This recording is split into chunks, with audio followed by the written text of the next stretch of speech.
คลิปนี้เจ้าของตัวอย่างลายมือทักมาจากจังหวัดบุรีรัมย์นะฮะสิ่งที่เห็นในดวงชะตาชีวิตหนึ่ง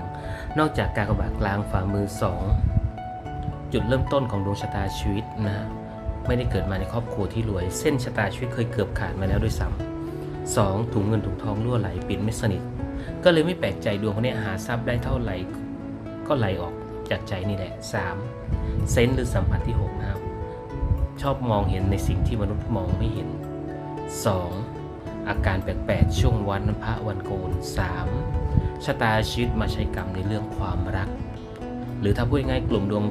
คนที่มีกากบาทกลางฝ่ามือแบบนี้วิบากกรรมต้องเจอแน่นอนเจอทุกข์หนักๆเจอเจ้ากรรมในเวรคอยกัดกินดวงชะตาชีวิตแต่หลังจากคนอายุ35ขึ้นไปนะดวงชะตาชีวิตของน้องจะเริ่มหลุดพ้นจากวิบากกรรมมีการกำเนิดเกิดขึ้นจากการอยู่หรือการไปอยู่ต่างประเทศต่างแดน